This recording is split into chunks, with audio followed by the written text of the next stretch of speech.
Hello and welcome to Kelly and Wrighty. The first international break is over, the Premier League is back and North London is... Red Kel's like my socks, man. Obviously.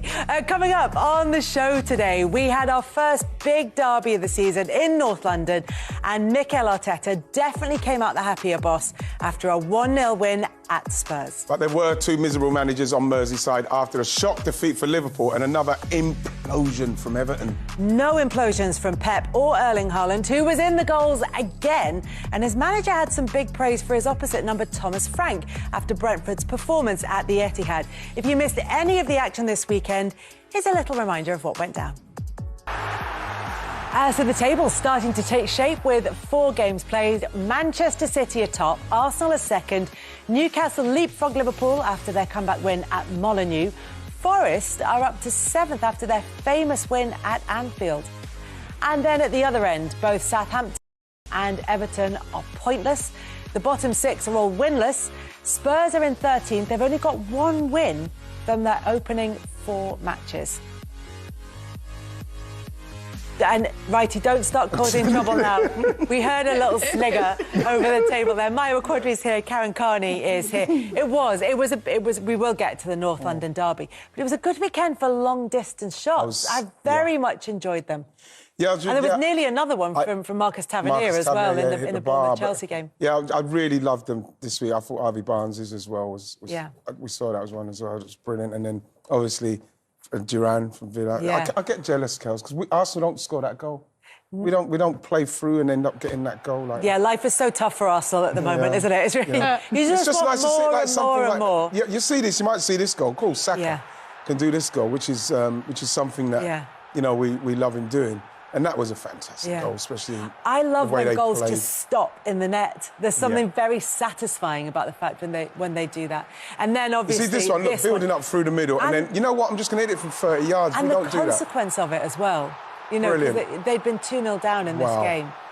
And John Duran, then, you know... That's just like, I'm coming on to show you something. He got a sight on goal and he moved from a view to a kill. Wow. There's your Duran joke. I like it. We're going to run out of them before the end of the Fabian season. Schär, you know, Wolves no better. You know, you take a shot from... Slightly. Yeah, but this is what happens, Kels. If you take a shot from out there, that could happen, because you look at it, goalkeeper's probably going to save that. Look, the deflection, because you've had a shot, you bought a ticket, goal.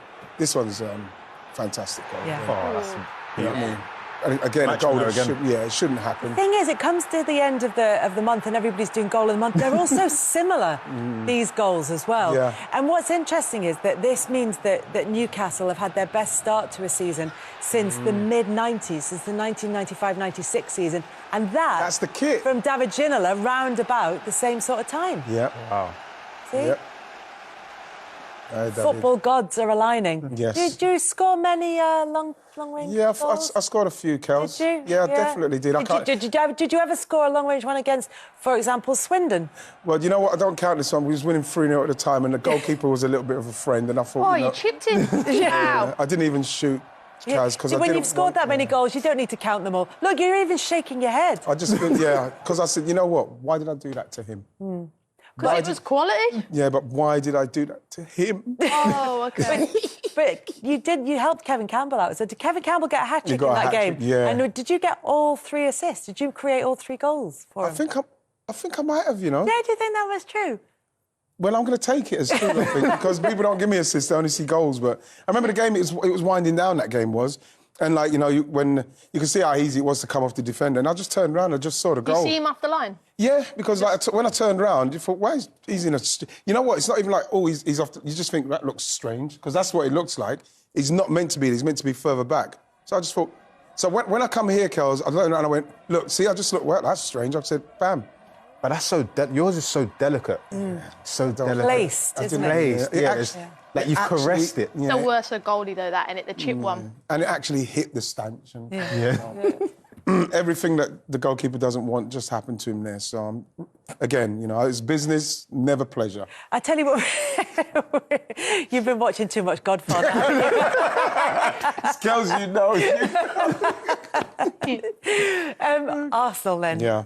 With a win in the North London derby. Paul Merson described it in the UK coverage as very old school Arsenal, a typical kind of 1-0 to the Arsenal, Yeah. quite controlled, just doing enough, just getting the 3 points. Yeah, but it was what's happened now and what Mikel has created is as a side now that I was confident going there, obviously without Ødegaard, without Rice, you know, it's always going to be more difficult. But I was confident going there from our defensive point of view. So knowing that you're going to have Partey and Jorginho in front, and obviously we're expecting more from Tottenham, but going forward, I was always worried about how we're going to link and without Ødegaard to get the goal. But I was never worried about them scoring. That was the main thing, and that is the best thing about that result, because it's the kind of result you have to go away and get when you consider what Arsenal are trying to achieve this season. So it was brilliant. 1-0 to Arsenal in a game where you just had to be resilient.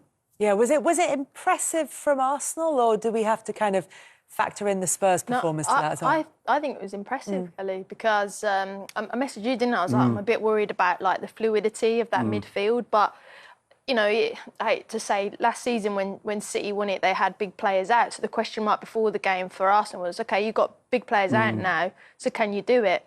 And against a rival with the magnitude of the game. So actually, for me, off the back of the international break, I think that's a massive, massive tick. And I'm like, fair play to them. Like, they've answered everything. And look, we know how good defensively they are, that clean sheets wins your titles, goals win your games. And if you stay in the game, there'll be a moment, and they took their moment. But I thought that was a really, really impressive performance. And it might not be impressive with the fluidity, but it was job done, mentality, move on.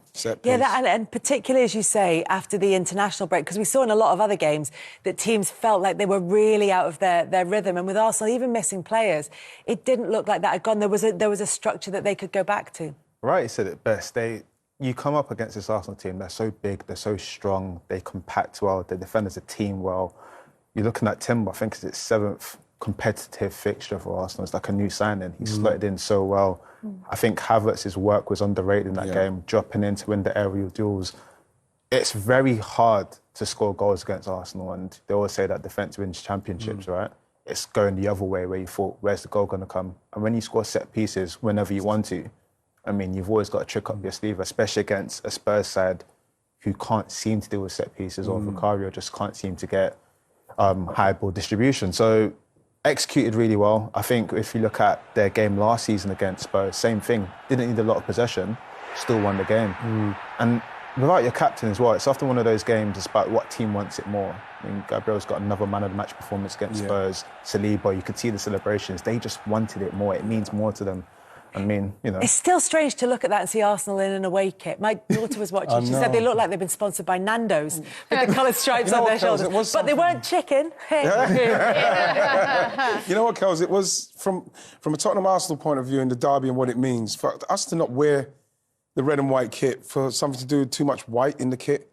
You know what I mean? It's crazy. Yeah. I just found that's just really being finicky. I mean, the set piece record is better. It's better to concentrate on than the kit that I talked all over with while referring to the kit in that. But yeah, 24 goals from set pieces is so impressive. And Gabriel as well, someone again Tottenham should have known. He's got, what is it, 15 goals? He's got something like 15 goals. He's the most goals scored by a defender in the 5 leagues. And, you know, with the delivery of Saka, I think Saka's been involved in all of Arsenal's goals that they've scored this season. First player ever to get 4 assists in consecutive games in Premier League. Honestly, it's just... He's so good, so good. And to know that you can depend on the set pieces like that in a game like that. I think I said when we done the show yesterday, match day, like I thought it was a must-game win.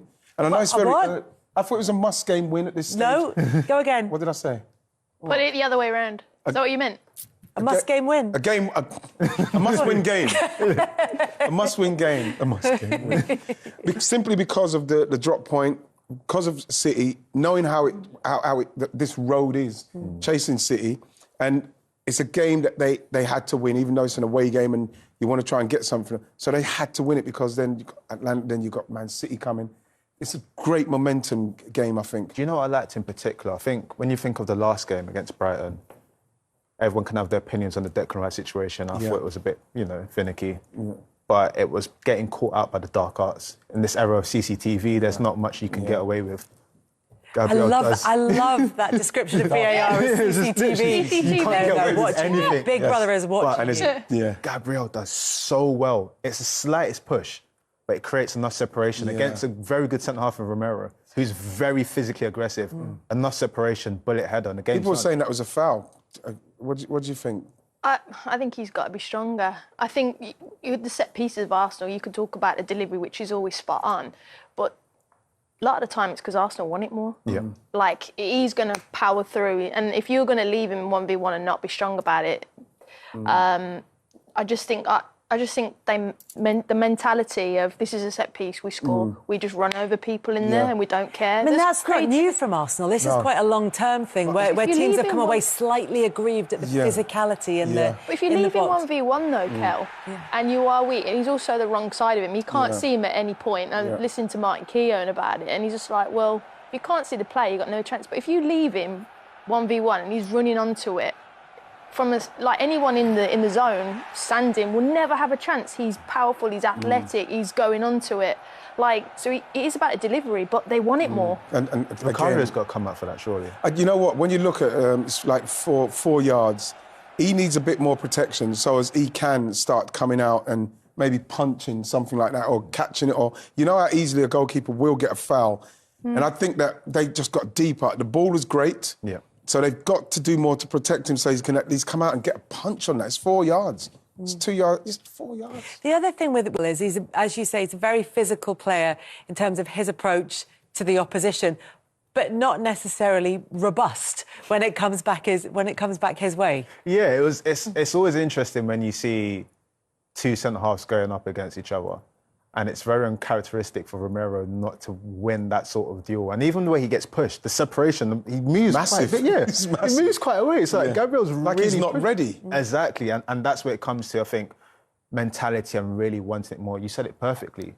Anytime it's a set piece, Arsenal willing to fly through whoever they need to get It's through. very reminiscent of Tony Adams' attack. The ball in the opposing box. Very, very reminiscent. Wouldn't surprise me if he's seen videos. You know, with that though, Wrighty, obviously the delivery has to be spot on. Was just Tony just like, again, was it just the mentality, or is he naturally good at it, or is it just I'm going to win it? No, he's naturally good at it. He's worked a lot at it, because even in training, when we used to be training and we're doing the set pieces, he's still doing the moves what he would do on the Saturday to get the separation, to get the space, to really attack it. Same with Andy Linnigan. Andy Linnigan, the way George Graham especially wanted him to attack it was really coming in real with power. That last foot is real. You're right at the edge of your power to blast through everything. And that's what it looks like with him yesterday. And especially Romero, who is he's quite robust in the tackle and everything. It was so easy. He's not even looking. It was a really, really easy goal to score from Arsenal's point of view, and a terrible one to give away from Tottenham's point of view. Do you think there's a case for saying that Arsenal have marginally improved from last season, in the sense that they can be missing players? In the sense, you know, I mean, I know that they score from set pieces, and that is a long running thing. But in terms of I don't know, maybe the options that they have. I think what he's probably looking at now, Kels, is that the defence is so solid, and he could put a team in. And again, we do have to legislate for Tottenham and how poor they were, passing in positions where we didn't even need to go and close them. It was just very, it was, for want of a better word. You know, I think that what Arsenal have done, they've built so well on the defence, and he's so confident in what they can do offensively, even without the so-called striker, what we need.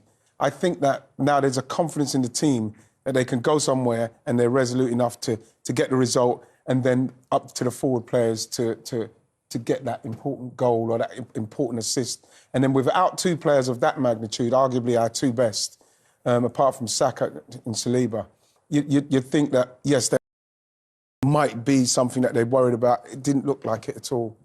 It looked like a very, very efficient game for Arsenal yesterday. There's a bit of a concern as we look ahead to Arsenal's next few fixtures, and obviously that game against Manchester City is going to be absolutely huge, and that's where maybe we'll see where the teams have progressed to from last season. But as far as Spurs are concerned, we've all sort of factored that into the equation when we're talking about Arsenal. But there's starting to be a real body of criticism behind Ange Postecoglou, or directed at Ange Postecoglou, having had, you know, good vibes all last season, even when things maybe didn't go their way. It feels like there's an expectation from Spurs fans. It should have settled by now that they shouldn't be making the mistakes that they are doing this time around. Yeah, I mean, I think it's the form from last season running into this season where the fans are kind of being critical of it. And then I guess what doesn't help is the narrative around the set pieces, maybe from Ange Postecoglou's comments last season. But we worked with him at the Euros, didn't we? Yeah. Look, he's an impressive guy. He knows what he's talking about. He's got a style and a belief, but it still is early days. If you look at Arteta, how long it's taken him and to change. The one thing is the hardest part is that mentality. Is like yesterday, did Spurs have the belief? Arsenal absolutely do. They are like now, like me, I watch them like the bit like monster-like mentality. I don't see that from Spurs, and obviously Ange Postecoglou's got to get that in. And I don't buy that they don't practice their set pieces. I don't. It doesn't buy make sense, any does of that. it? They do. And again, it's just about maybe their style of football. They want more ball-playing players. That means they're weaker in aerial things because they're more technically gifted and maybe not as, I don't know, not like a Gabriel who's physically imposing as well. But, he's come out and said, I win trophies in my second season, and he said we're going to do that. I guess that's... Which trophy? Well, it's a massive statement. It's a big statement. It's a massive statement. And going off of yesterday, Kaz, and watching how they're playing, especially with this dangerous high line with not very much press in the midfield. It's not, Arsenal didn't take too much advantage of that, but there was opportunities. And, we know that we're trying to find a pattern to how he's going to play at the moment. And I'm not seeing it because at the moment I'm not seeing it in the way that they're passing. It's not with real purpose and creation, and it doesn't seem great in the final third as well. I think that they were a little bit unlucky because sometimes goals will change games, and I think that Dominic Solanke had that chance where he thought that he just didn't execute at all. He had 3 touches, he didn't even get a shot off with, I'd say, 5 yards of space by the time got to him. So his first touch he should have got a shot off. And I think if he does that, Kels, I think he's thinking about it too much. I think the pressure's on him. If he takes that and scores then, it is a different game. It will be a different game. Arsenal will still be resolute and try to break them down, but Tottenham will be a little bit more on the front foot. I think that because they didn't get no joy when they're trying to break down Arsenal, when they did get a little bit of joy, he missed. Then all of a sudden Arsenal start to get into their flow with the defensive, and then the fans started to get a little bit, how can I say, not desperate, but you could feel anxious, the murmuring. Yeah, they were anxious, yeah. There's a few things sort of going on with Tottenham, and there is this set-piece narrative that but they have come up against the side who are best at scoring them, so that you can sort of factor that one in. And then you look at Solanke and the opportunity that he didn't take, and then you maybe criticism of either Romero or Vicario or both at the goal for Arsenal. So there's a few things going on. Yeah. But wider than that, as you said, it feels as though it's not quite clicking for them, even in terms of their overall play, and that is probably what's more concerning. I think the biggest issue they've got is last year what everyone was impressed with was the application, and they started the year off amazingly. And I think for Spurs fans, especially after the previous managers they've had, we have a style of football and an identity. After that, you then want results. Second half of the season wasn't great. They've not got results at the moment. Style of football is a bit harder to identify at the moment. So there's going to be pressure from fans because it's a complete contrast to what you saw at this point last year. I think the biggest issue they've got now, as you mentioned, right, is Solanke needs to get his goal. Yeah. I think once he gets his goal, that puts confidence into the team. I think Ange probably has to look at his personnel as well. If you look at their backline, it's a strong backline. You then go into the midfield. Maddison is not where Maddison you would want him to be. He was playing really deep yesterday. Yeah. And if your magic man is coming that deep to play football, you're ineffective in the game. You then have their wide options, which is a bit of a concern as well. It's not Brennan Johnson's fault, but he's not a winger that's going to get past players. And I think that's where they seem to struggle. Son's a great goal scorer, but he's not the winger that we want to sort of be penetrating defences. And especially against Arsenal, if you can't penetrate or get in behind, you're not going to get any joy. So he probably needs to tweak a few things, and I think that's where the fans probably wanted another starter to come in. Guy that got from Burnley is great, but he's a talent to come in for the future. Same thing with Archie Gray and those guys. So It'll be really interesting to see how they develop, especially because they do want to win a trophy this year. There is that expectation. And this team has got plaudits of being one of the more exciting ones in the league. So I think they'll get together. The fixtures they've got coming up are probably a good opportunity to test themselves. But those goals... There's some tricky ones in the league. So they've got Man United and Brighton. I think Brentford before that as well. So they're quite tricky for Spurs, those games. But the cup competitions, they've got Coventry and then Qarabag. And so you can see there that there's moments that could maybe lift them. Yeah. You know what I just think with Dominic Solanke, I think if he'd go in there, like he's done the work. He's left Chelsea, scored lots of goals. You know what I mean? He went to Liverpool and went to Bournemouth. He's not scored copious amount of goals, but like we saw, he is capable. He's done that. He's had a good... He now should be in that phase in his mind where, right, I'm going to go there, because his hold-up play and link-up play, running channels, is very good, and he could give Spurs a different option. They can have so many different options. They can play up to him. They could go long. He can give them options. Then other people can come. And I can't understand why they're not making him focus on that. So when the chances come, he's more relaxed about it, rather than feeling at the moment he's in there predominantly to just score the goals. He can give Tottenham some more leverage to beat teams if they focus on the other stuff, what he does. Because we've seen him do that at Bournemouth so many games where his link-up play and his forward play helps other players. And I think that they've got to look at that as well, Tottenham. So Tottenham looking like they're going to be focusing on the Cups, not necessarily on the League, which is no good for us because we'll be reflecting on their actions. He's left you in no doubt there. I always win things in my second season, says Ange Postecoglou. Well, he's put pressure on himself there a little bit, hasn't he? But listen, when you go out, the last thing you want to do, you've lost the North London derby, you've got to face he's grumbled, he's knocked, he wants to say more than that, and he can't. You're restraining yourself. But it was a good question at the very last minute there, and I think he was taken aback. Didn't quite know how to cope with that. Because, he wants that, but whether they're anywhere near that is a different story. It's a different question completely. Of course, everyone at Tottenham could say, well, we want to win trophies. There's a load of other clubs there that are looking to do the same. At the moment, I haven't seen a team that I think there's a winning sort of seal of approval here. You can see they're going to go and win something. I don't see that. We've got some very good players. We haven't got enough excellent players that are going to change games and going to make things happen. There was moments last season when Spurs looked good and strong at the beginning of the season when he first arrived, when Ange arrived. I like the way they play with the ball going forward. They've got a problem in breaking teams down, I think, as well. They've got to look at the way they move and the movement off the ball. But defensively, they're always looking a little bit vulnerable. A lot of people said Arsenal have a great 1-11. As soon as they get a few injuries, they can't do it. They answered that question today without Ødegaard, Rice, Calafiori, Zinchenko. Without a doubt, Steve, and it's like he mentioned, the manager mentioned it, resilience. I think there's years before where you can speak about an Arsenal side and feel like people saying, "Oh, there's no fight, there's no resilience." You know, he's built all that. He's built all that by building it all up through the fans, through the club, through the signings, through the players that he wants to bring into the team. And even when you looked at the game today, you looked at whether it was Kulusevski, whether it was Brennan, whether it was Son, the defending. I thought that Solanke would have caused more problems to the guys, but physically they dealt with that pretty well. And the more I look back at it, it was quite a comfortable win in the way that it went. Obviously, they won through a set piece, but I didn't fear them. I didn't feel like they were going to do enough to beat Arsenal in the way Arsenal are now, how resilient they are. And Alan, even though it was game 4, psychologically, for Arsenal to do that today without those two players before going to the Champions a week today, how important was that? Hugely. I said before the game, it was a really significant week for Arsenal because Arteta himself said it, that they've got to be almost near perfect to try and beat this Man City team to the title.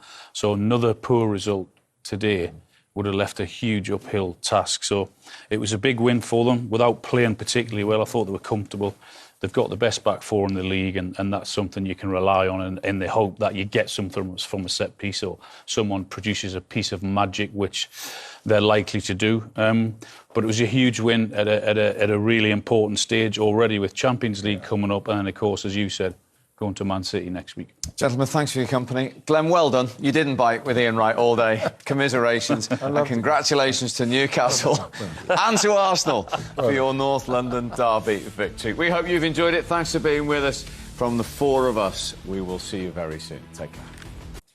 Well, Tim, there was always the spice we associate with it, without necessarily the goals and the drama, but Arsenal won't worry about that. How important was it for Mikel Arteta, given that he had to remodel his team, that they grounded out in that manner? I think it was a massive result. We got to listen to the noise. Everyone was saying if they don't get maximum points at Tottenham, they go to Man City next week and the season's over. 8 points behind. They can't give Man City that sort of lead. They were absolutely right.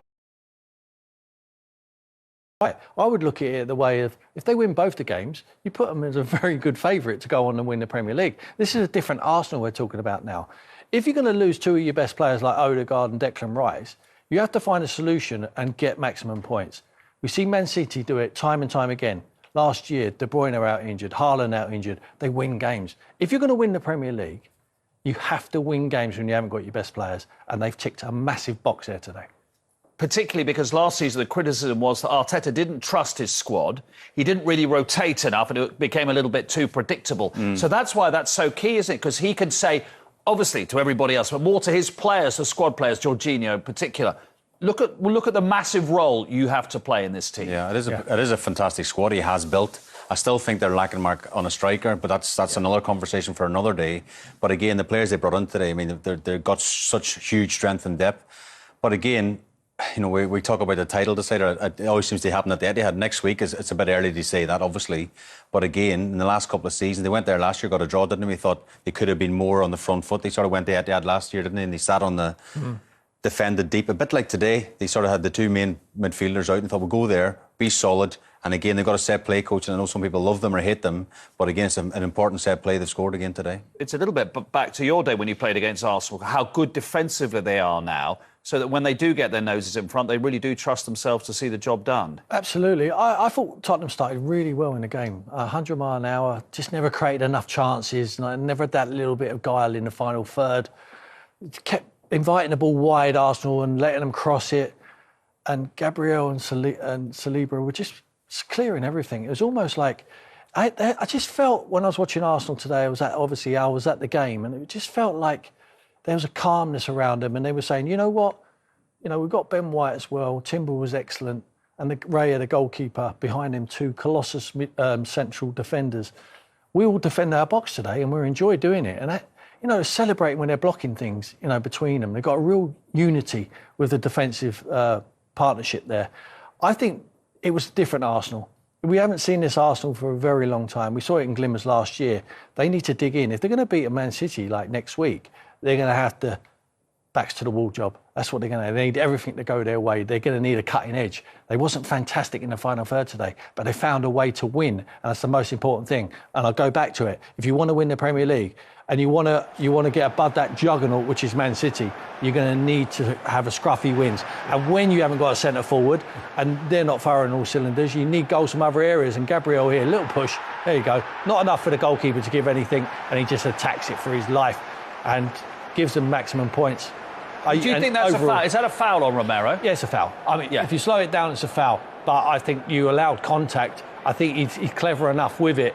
I think if Romero dives and makes more of it, I think it brings attention to the referee a little bit more. Perhaps VAR would look at it more closely.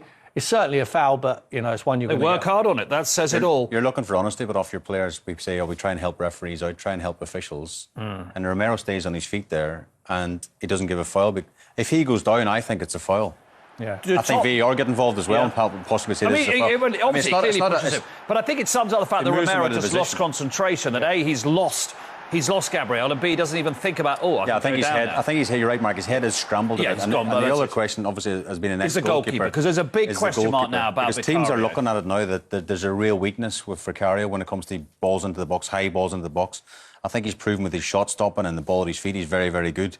But there's a weakness there. He wants to get involved, as Tim Offer, he wants to get involved in sort of scraps and fights before the ball's even been struck from the corner taker.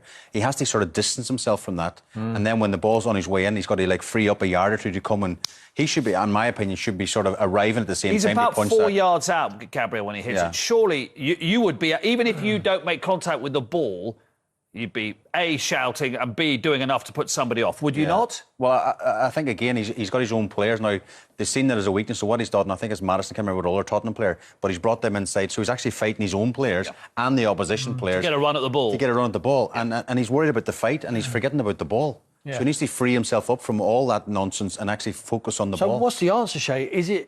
Can you fix that in a goalkeeper on the job? With the games coming thick and fast? They've got European football now. They've got Carabao Cup in the week and Premier League games coming. It looks like they haven't fixed it because it was the same problem last year. Teams looked at it as a weakness. But again, you can coach it in the training ground. You can sort of talk what I just said before. But again, he's the one in the position. He's in the high-pressure position, and people know that. So he has to sort of... You see him getting booked today when they had him and Timber come together. He's a bit hot-head character as well. You need to be calm, Mark, in them situations, relax, and just stay away from all the sort of the traffic in front of you. What about where all this leaves Ange Postecoglou? Because since the very positive start, in fact, since the 4-1 defeat at Chelsea, which is going back to November of last year, it's not been good. No, it's been a real and there was a real sense of frustration there today, wasn't there? Absolutely, well, it's an emotional game. You know what it's like. I mean, these North London derbies, for me, from North London, it's the biggest game. For all them fans who are turning up there, it's the biggest game. And he doesn't do well in the derbies. You know, and if you don't do well in the derbies, you put yourself under immense pressure. And these are sort of half, three-quarter chances, aren't they? None of these are... Raya thinks that's in. Yes. I mean, when that's looping over him, they're just not enough. They're not enough.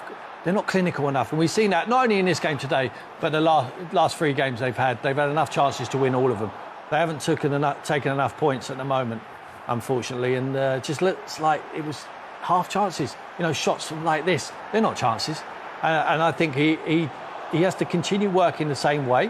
He believes in the methods of what he's doing in the training pitch. I've got faith in him. I really think, given him the time, hopefully he can start scoring the goals and then picking up the points. I mean, it's lots of shots. Oh, sorry, apart from the Everton game where they absolutely thumped Everton, the other 3 games, they haven't won any of them. Lots of shots, but you can see the XG tells you that the quality of the chances isn't that high. So we've just seen it there. Our eyes have shown us that, haven't they? They're sort of shooting... Yeah, I mean, the half chances the Newcastle at best. game a couple of weeks ago, they had some really good chances as well, but didn't take them and didn't capitalise. I mean, Solanke's obviously, you know, they spent big money on him.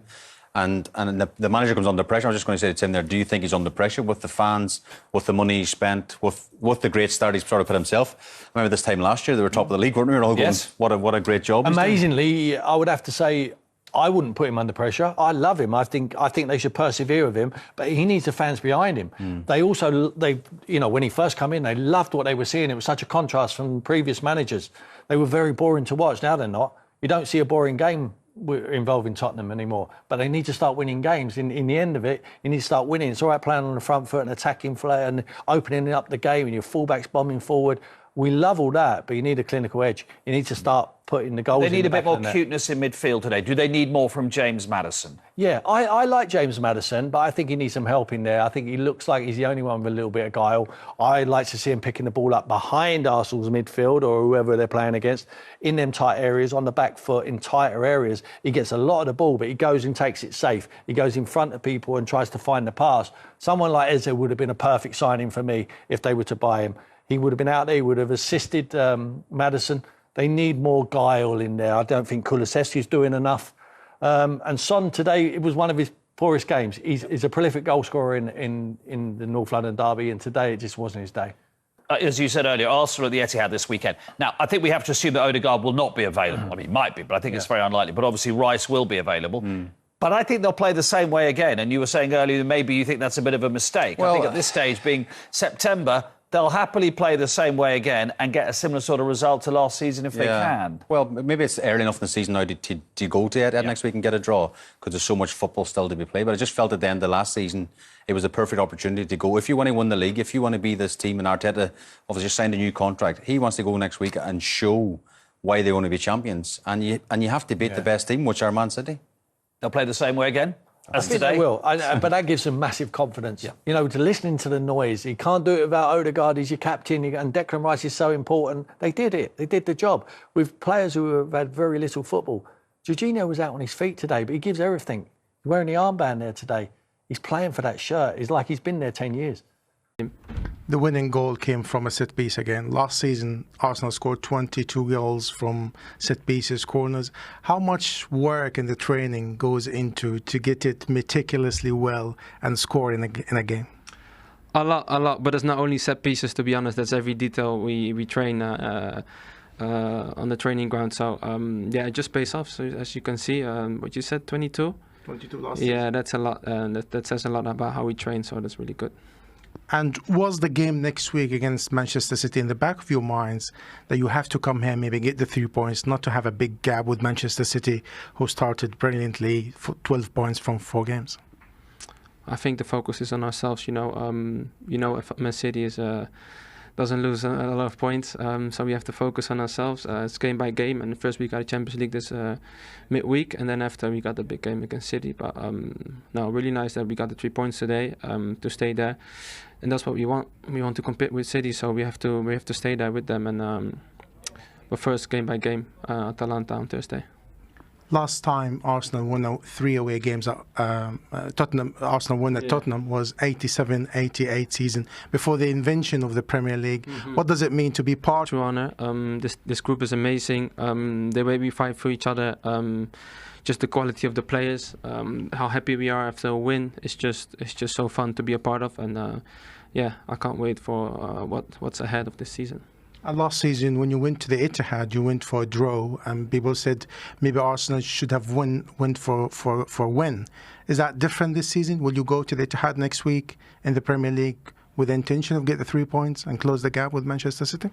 We always go everywhere with the intention for 3 points. It wasn't our intention to go for a draw there. I wasn't there, obviously, but I know how this team thinks. And we go everywhere for a win. Obviously, during a game like 2 weeks ago against Brighton, when you receive a red card, sometimes you cannot win. But everywhere we go to win. And you said if you didn't get the result, if the performance was good enough, you could build from that. Tim Cahill in the studio, your former Socceroos captain, he said that going in at half-time, he thought you'd be the happier coach. How are you at full-time? No, it's disappointing. It's you want to obviously win these games for a number of reasons, but it's been the tale of our season so far. We've been pretty good in all games in terms of dominating possession and creating chances. But if you don't take them, especially against good teams, then you're always going to get punished. And we switched off for a moment and got punished. Let's look at that moment, the defence switched off. You defended quite a number of set pieces well, but that moment, the kind of leaping header that Tim Cahill... Well, for the most part, we just, as I said, we switched off for one, and good teams punish you, and that's what happened to us. You said in the past you really don't focus on set pieces, but you definitely train for them, don't you? There'll be that discussion, that debate now. I've never said I don't focus on set pieces. I said they're not the most important thing, but people want to run a different narrative, that's fine. I'm prepared to take that. We'll keep doing what we're doing, and like I said, we just need to improve certain areas of our game, and we'll get there. You said about the manner of the performance, at the final whistle, there wasn't immediate celebrations from the Arsenal players because they were dead to the ground before they had to recover. That says of how you've pushed this team. But I saw you pushing your forward players on, telling them to get forward more. Some of the decision-making in front of goal, Solanke just right back, first match back into this game, so he's got to be given time. But some of the decision-making in front of goal, the side passes, that's got to get out of them, hasn't it? Yeah, it's just having a bit more belief in that front third area. Like I said, we had some really good moments that nothing came out of, and as I said, it's been the tale of our season so far, but it's up to me to fix, and we'll fix it. Regarding Arteta, which was that if he doesn't win it this year, the league, it's all been for nothing. Do we agree? No. Definitely not. No.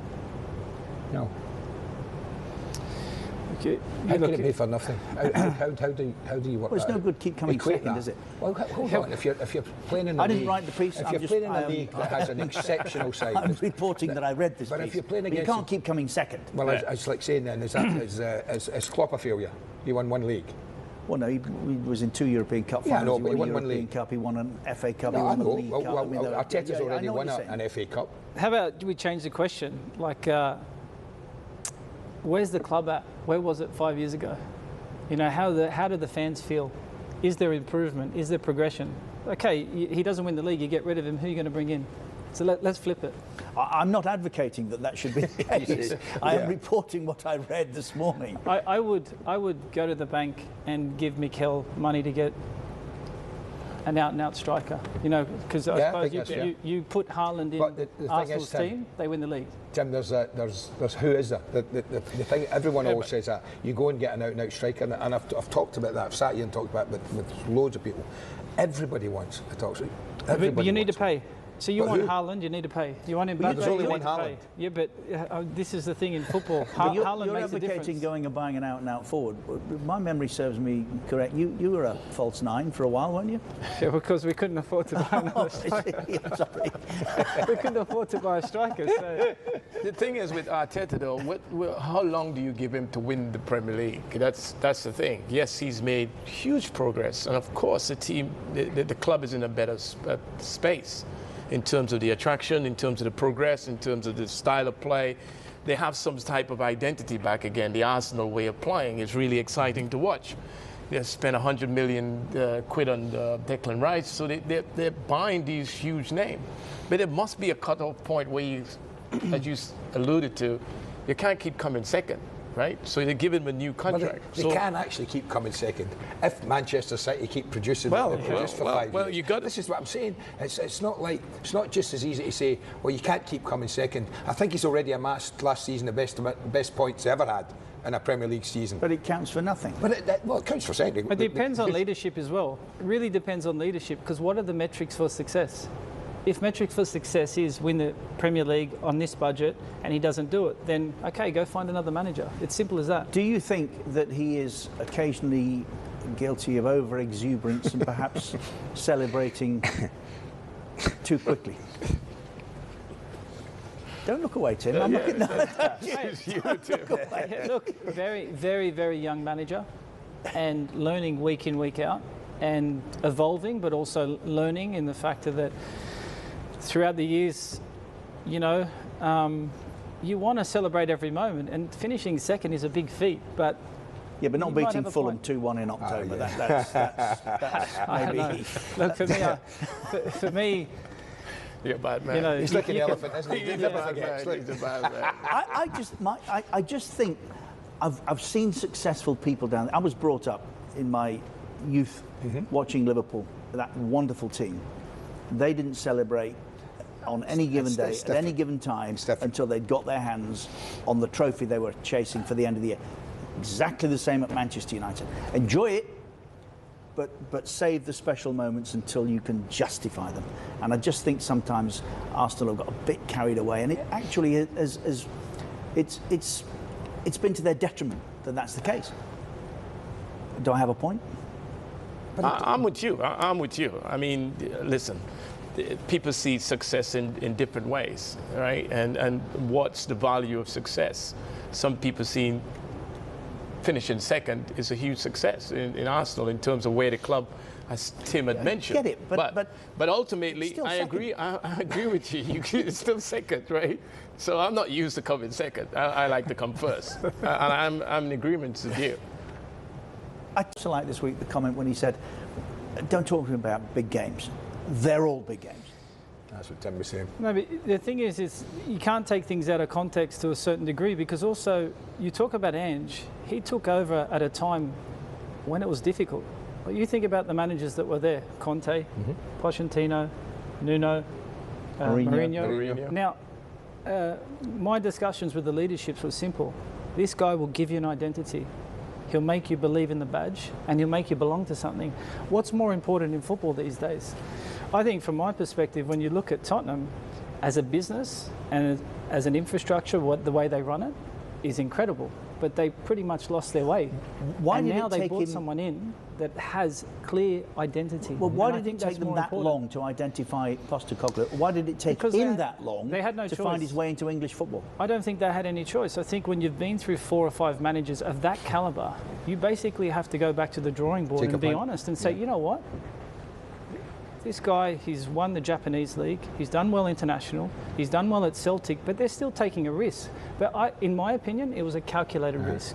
And the key is, he took over at a really bad time. And it's similar to Mikel. It wasn't a bad time, but I suppose these managers need time. So what is good at the moment with football clubs? If something goes wrong, you lose 3 games, you change the manager. So leadership's really important, and you sort of like have to live and die by the sword. And I suppose Ange has given the fans something new and fresh to feel. And for me, that's more important. Was he never close to finding his way into the league with another club? Potentially, was he not discussed. Potentially, it was close, but it's one of those scenarios. And you know, as a manager, to get your first real gig, someone has to take a chance on you. And I suppose Tottenham were in a situation there, and why Ange is grateful. But this is he looks at every game like it's his next biggest game. Like this is the biggest moment of his life. And unless you know someone like that, and the way that I know him, he's grateful to be there. And now in football, you have, passing ships. Yeah. It's because that's what he's going to fight for. And this is the thing with managers. We can talk all we want about managers and say he's lost against Arsenal, a top Arsenal team. He's been there one season, and then he loses a game, and then it's the end of the world. No, he has to believe. And I suppose with managers now, you always miss most of them when they're gone.